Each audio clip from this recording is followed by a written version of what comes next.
Yeah, welcome to this Regional Studies Association Women's Network event. My name is Carolin Ioramashvili, and I'll be hosting the event today. Just by way of introduction, the RSA is the global and interdisciplinary network for urban and regional research, development, and policy. And the RSA Women's Network was set up in 2018 for early and mid-career women from the fields of regional studies and science to join the discussion on topical issues in the fields. And we have an active WhatsApp group where recent discussions amongst members have led to this workshop. And there will also be an in-person event at the RSA annual conference in May. So also if you're not in the WhatsApp group yet, but maybe after this event would like to be, then my suggestion would be to email Alex and ask about that. So welcome to this RSA Women's Network event on research by women, research on women, where we will be exploring the role of women in regional research.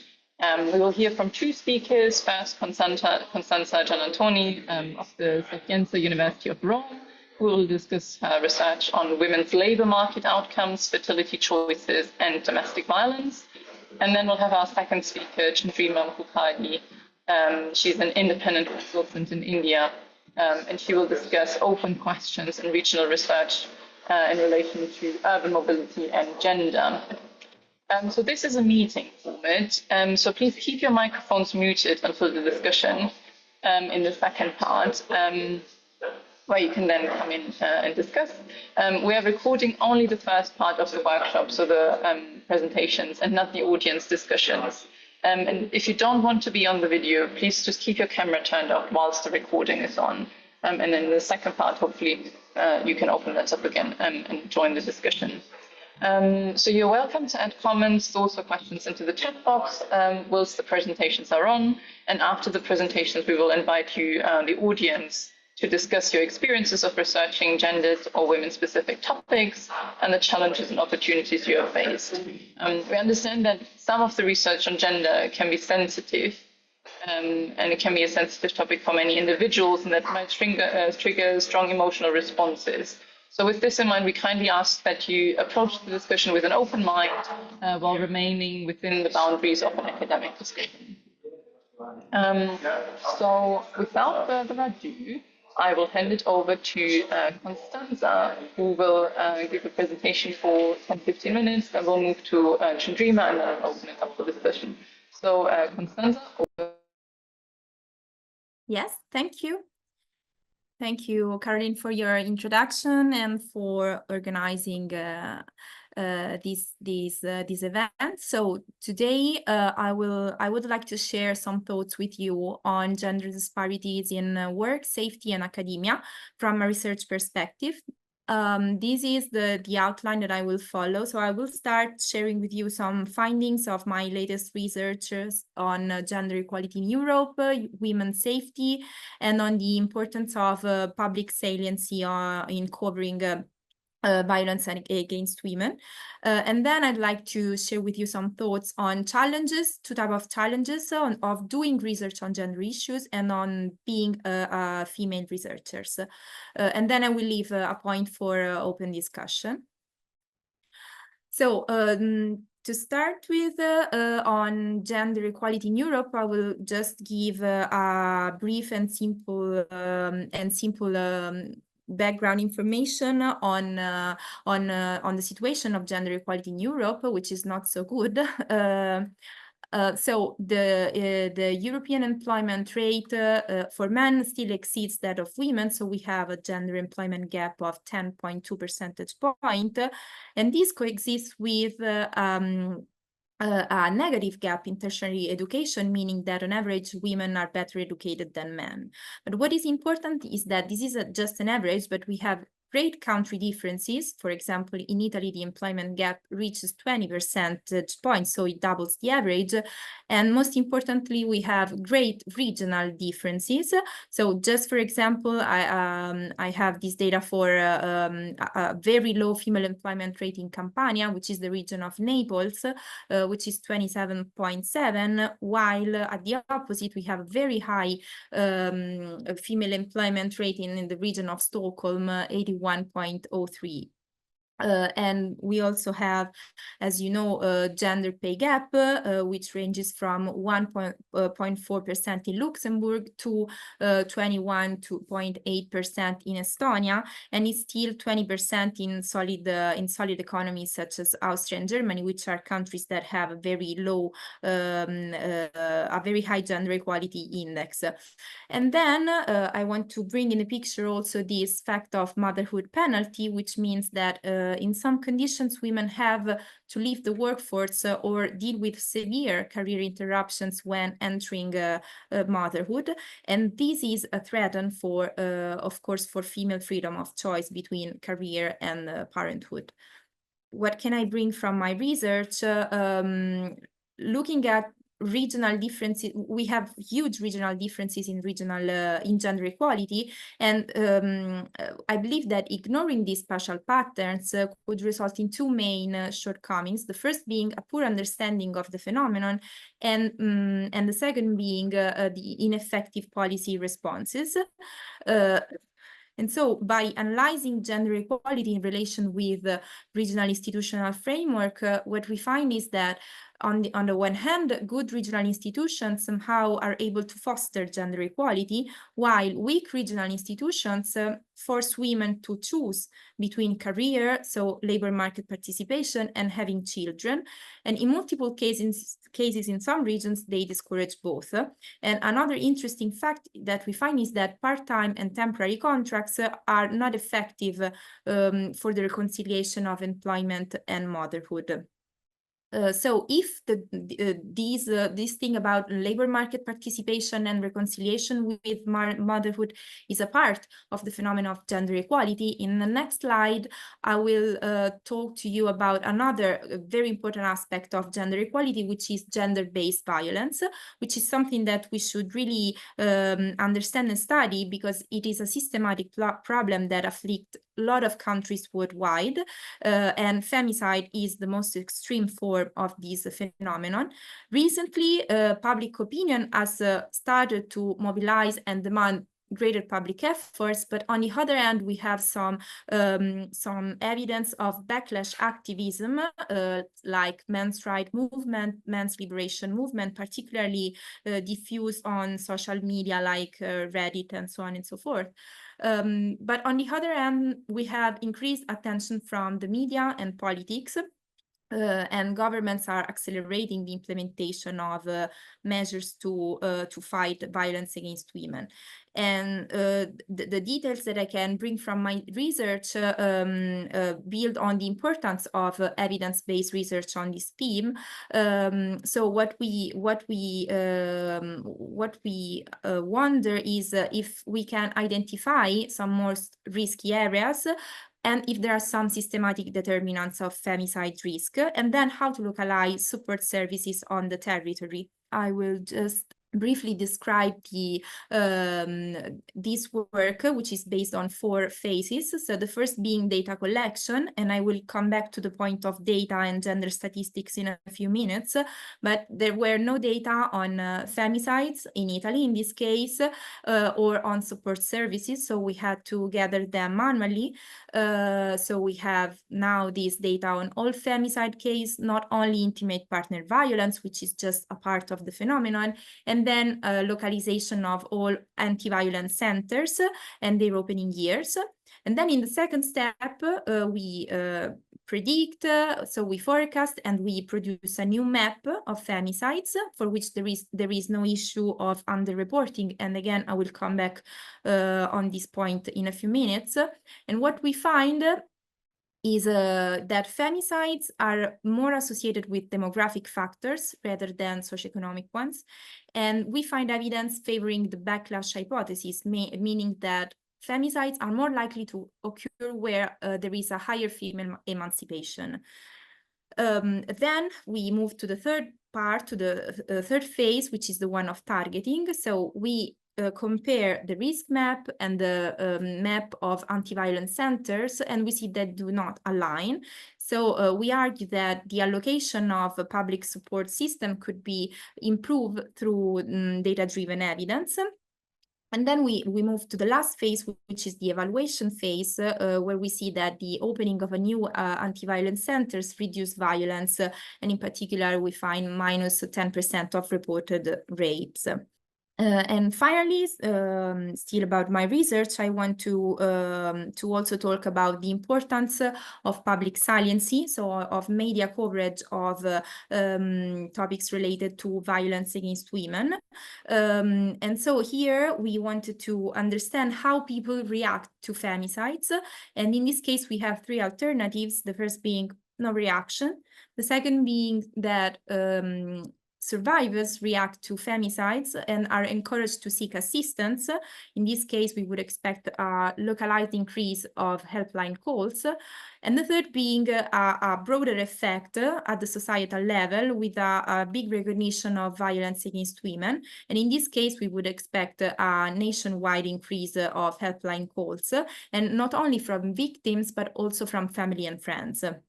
And so to understand the societal reaction to femicide, we analyze an anonymously silent femicide, which is the one of Giulia Cecchettin. And now I would like to spend a few words on Giulia Cecchettin. She was a young college student murdered and hidden for a week by her ex-partner.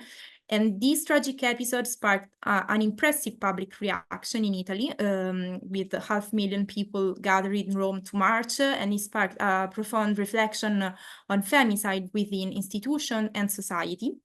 So analyzing this episode in relation to helpline calls, we find that we find an impressive increase in helpline calls nationwide. And what is interesting is that these calls did not come just from victims, but mainly from family and friends.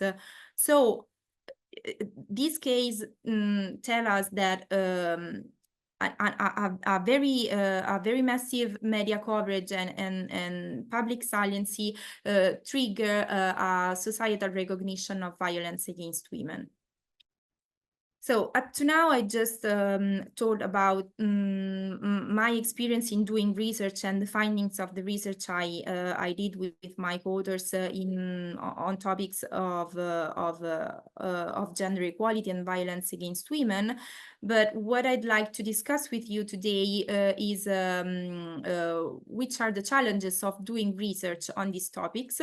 Of course, there are many challenges, and most of them I discovered while shifting my, let's say, activism to the research dimension. So I learned new dimensions of the problem, and the most important one I like to mention is the lack of detailed data.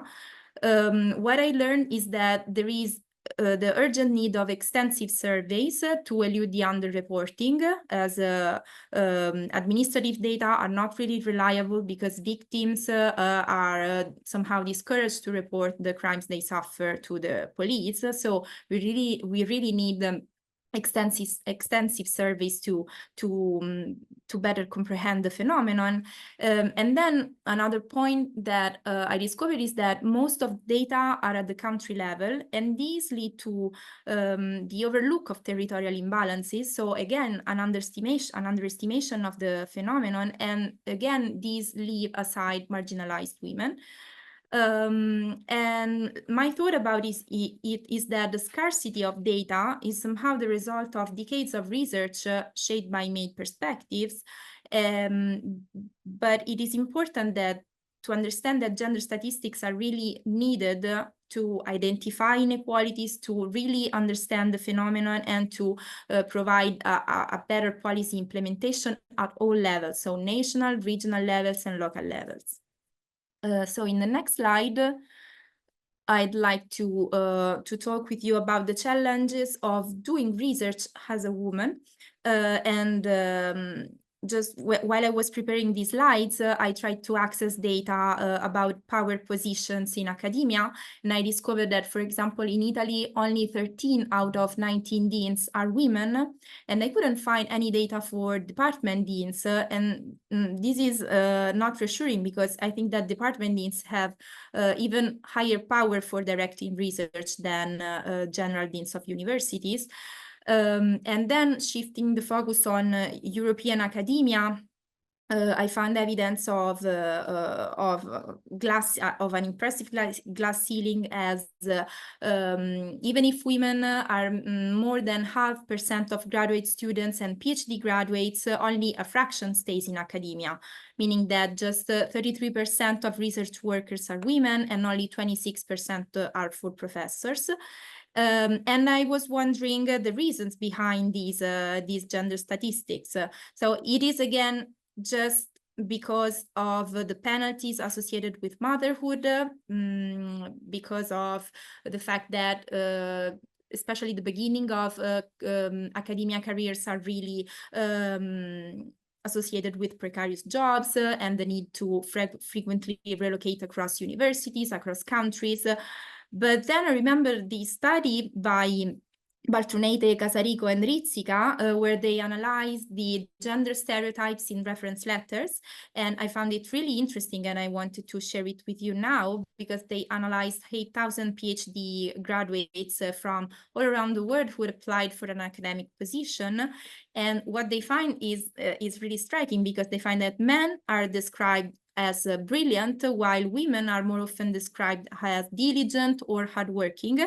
And most importantly, they find that these gender stereotypes affect the subsequent career outcomes. So I think that this is really informative about a sort of self-fulfilling vicious cycle in academia and academia position for women.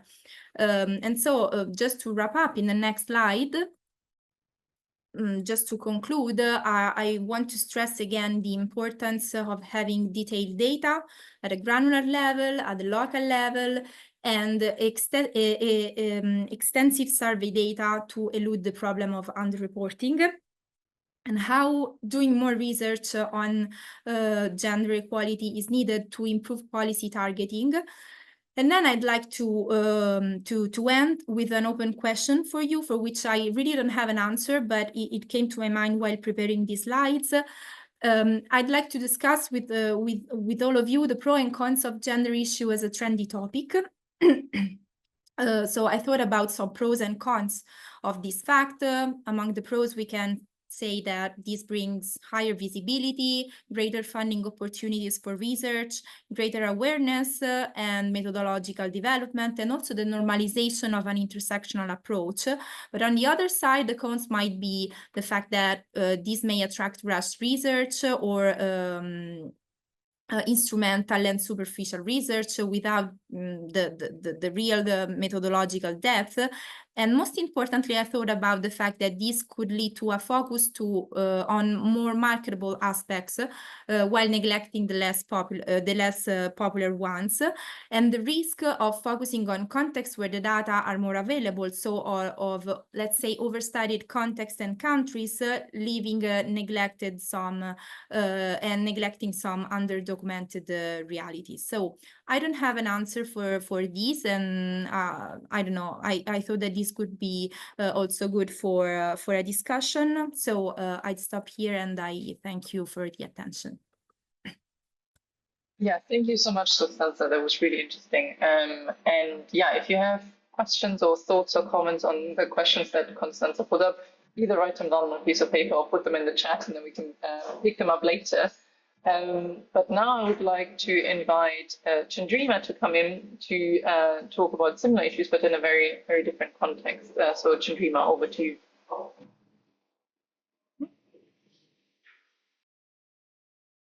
Yeah, so I'll be speaking about urban mobility and mobility of women in a broader sense in India and projected to Global South.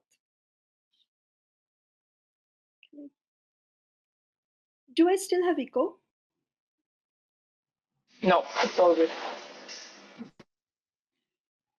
So I'll be speaking about 4 things. The first is gender biasness or blindness in urban mobility. Second is socioeconomic mobility and mobility in a broader sense. The third is projected mobility or the lack of it at a mega-regional scale, which has a strong regional component. But this is more in terms of setting research agenda. And the fourth is workforce participation rate, challenges, and government policies, etc. Can you go to the next one, please?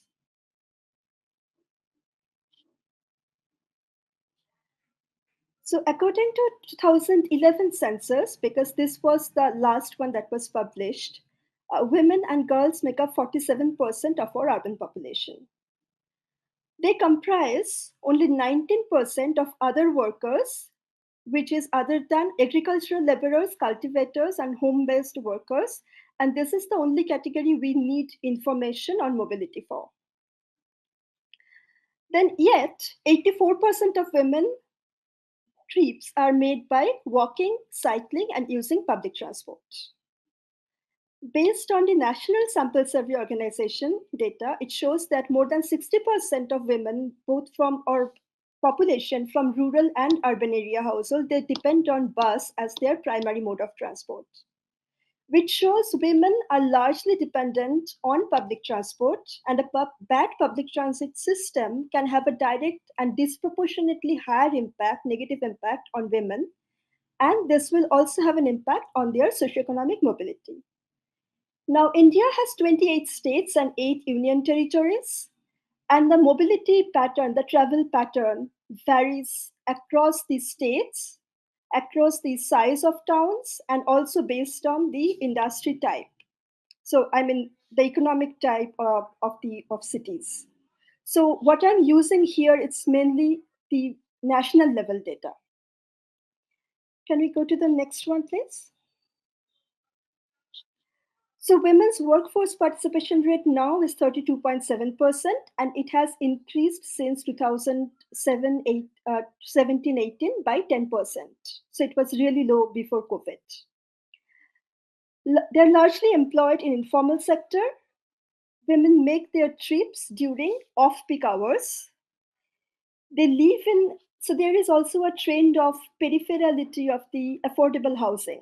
So low-income women who are living in peripheral areas in affordable housing, and public transport is the only mode of their transport, their mobility will be largely affected if a good transit system is not in place. And women's travel is also characterized by trip chaining. That means they make different, there are multiple purposes for making one trip. And due to this, women's trips are generally shorter, more in number, and often require that travel in the opposite direction of the final destination from the most direct route, and breaking the whole journey into multiple legs. Now, there has been many research and interventions to improve women's mobility. But in my opinion, it's still the this off-peak hour travel, this trip chaining travel, and routes that they are taking for non-work purpose, this area is still to some extent under research, and hence it needs more intervention, more planned intervention. Now, public transport agencies, they typically set up fares such that multiple short trips cost more than a single long trip. So affordability is a major challenge for them. And then there is forced mobility and forced immobility. Forced mobility is low-income women, they have to go out, even if not for work, they will have to go out for collecting water, sometimes for sanitation purpose. And forced immobility is there are cultural norm, higher share of house chores, and they have time poverty, which I will discuss later on. So these are the forced immobility of women. Can we go to the next one, please? So safety, both in terms of personal and sexual, is a concern for public transport users, and especially women. So personal is road injury. India and China have almost the highest number of road injuries in the world. However, the record shows in India, it's only in 2022, only 13.8% road accidents were for women, while actually that was much higher for men. And there is another incident that I wanted to discuss because we came across the news just last week or 2 weeks back that a class 10 student lost her mother in a road accident just minutes before she was going to appear for the board exam in class 10 final exam. And in that situation, she had to actually go and sit through the exam. Then from a sexual safety perspective, there are multiple incidents, and even though not every incident got reported, still I tried to make a list of this. One was in 2014, and this was a very well-known thing in Nirbhaya case, which was a doctor. She was gang raped and brutally murdered of a women doctor in public transport while she was returning from a movie in the night. But also these other incidents show there were 3 employees of the public transport authority who were involved in the case. This happened inside a bus parked. This happened to women waiting for a bus during night, and it also happened on a parked state transport bus for the last one. So this is a real concern, and many interventions are being made in this area. So can we go to the next one, please?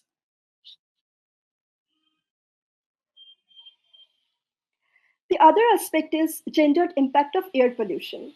So 45.4% are working women, and 84% of them depend on walking, cycling, public transport, and also working in a situation where they're exposed to air pollution. They are forced pedestrian, which means because they cannot afford public transport or they do not have public transport in that route, they will have to make longer they will have to walk to their work or other destinations using longer trip length. They have to travel more than men also because of mobility of care. So it's not just about going to work. Ironically, low income communities, including women, they use low cost non motorized transport, hardly contribute to pollution, but directly they're exposed to the polluted air. And this would have a very severe health impact on them, including reproductive health, mental health, and even anemia levels got high. It impacts their exaggerate the level of heart disease. Then women were found to be more vulnerable than men to the effects of superpollutant tropospheric ozone, which is a form of greenhouse gas, and with higher rates of death from a certain kind of stroke. Can we go to the next one? Sorry.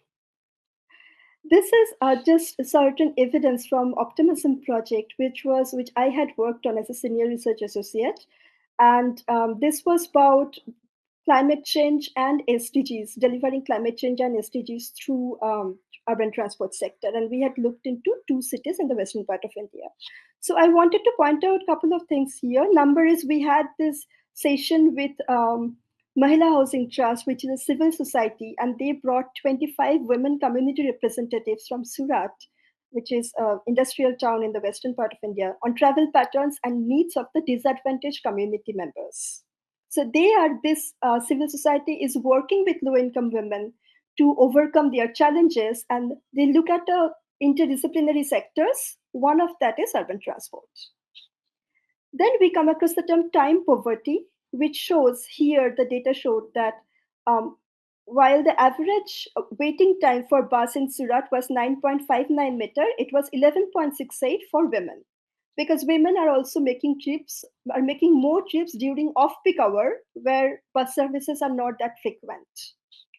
Also, the other way of looking at is this higher percentage of women walk to work irrespective of trip length, and sometimes they cannot even use cycle because of cultural reason, because they are wearing sari, which although my experience is quite different, because in my city the maids, they come in cycle and they're quite comfortable using it.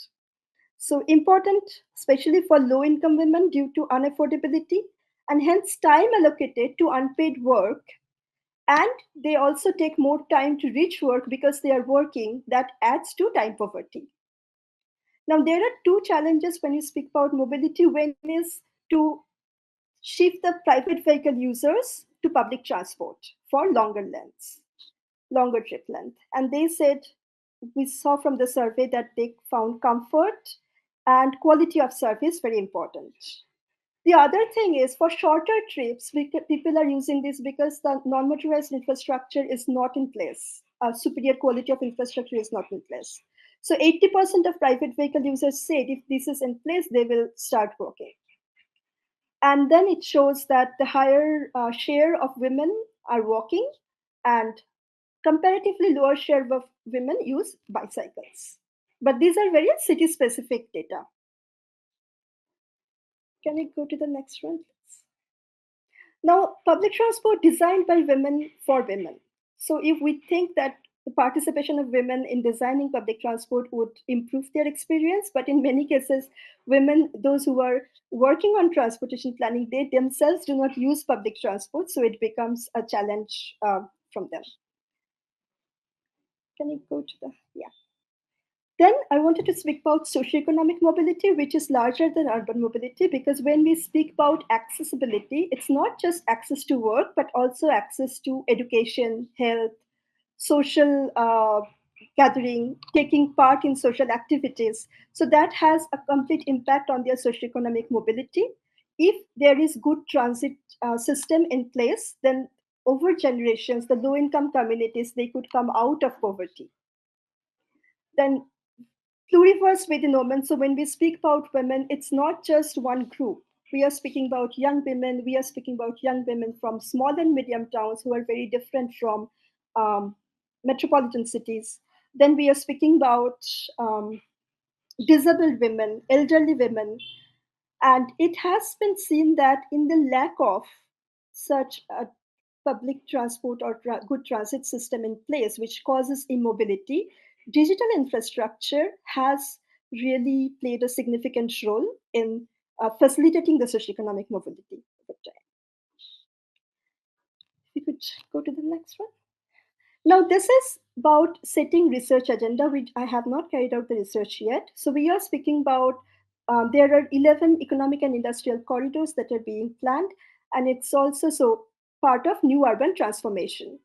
So there are Delhi-Mumbai Industrial Corridor, Bangalore-Mumbai Industrial Corridor, Chennai-Bangalore Industrial Corridor, and the length, when we're speaking about it, it's 1,500 kilometer, 560 kilometer, 1,000 kilometers. So these are introducing a longer urban continuum than what we have had before. Then changing urban hierarchy, it's changing the relation between the small and medium towns and metropolitan cities. So what could be the potential mobility related issues here?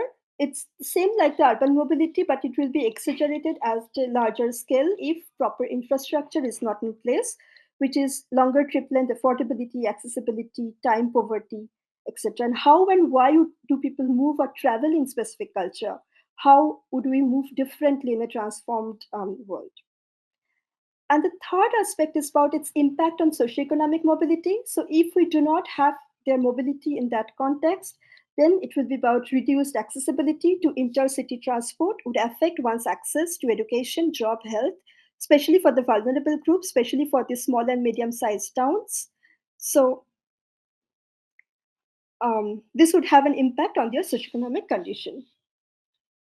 Can we go to the next one? So it's a quote from the government website on how they are going to address these issues. It says, while these corridors have the potential to create significant employment opportunities, concerns remain about ensuring women's equal access to job within this rapidly developing industrial zone, requiring targeted initiatives to address gender gap in skill development, access to finance and childcare facilities. And then the Indian government has recognized the need to address these issues and is implementing programs to promote women's entrepreneurship and participation in the workforce, including skill development schemes specifically targeted towards women in industrial region. And they also mentioned about the safety and mobility issue. In the next two slides, I could very briefly speak about, this one is on Indian context. It's about when we speak about intercity mobility, we have both bus-based and rail-based infrastructure. This is rail-based infrastructure and different types of rails that are being introduced or already in operation. So as you can see from the data, Indian Railway carried 6.905 billion passengers in 23-24, while airline carried only 306 million passengers. So there is a very high dependency on rail infrastructure. And the issues to look into would be accessibility, intersection between intracity and intercity transport, affordability, safety, comfort, inclusivity, and women in transport means women employed in transport sector, which is now taking a good momentum.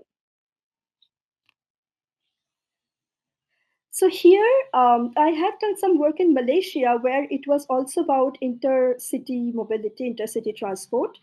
And there are two things. One is when you are implementing a mass transit system, you have to look at this as an implementation package, which includes service integration, policy integration, funding and financing, stakeholder involvement, business model, infrastructure, and technology. And on the right hand, it shows the Kale Klang Valley region. It has several modes of rail-based infrastructure, which is mass rapid transit, light rail transit, monorail, express rail, and this one just shows the route and the stations. Can we go to the next one? And the factors influencing the decision-making process will be physical context, urban morphology, path dependency, project cost, stakeholder analysis, we can come back to this later on, low carbon, and gender-based analysis. So this is a workforce participation rate comparison with other Asian countries, where India is 32.7 and China has a really high 60.5%. And India's projected women workforce participation rate would be 70% by 2040. Now, if we just quickly move to the next slides, I can wrap it up. So, yeah, we can go to the next one. I'll just explain it very briefly. This is not related to mobility, but when we speak about workforce participation of women, then this matters. There was a doctor, it's a very recent couple of months back, like last year, this happened, that a doctor, postgraduate doctor, she was on duty for 36 hours and then she was brutally raped and murdered within the hospital.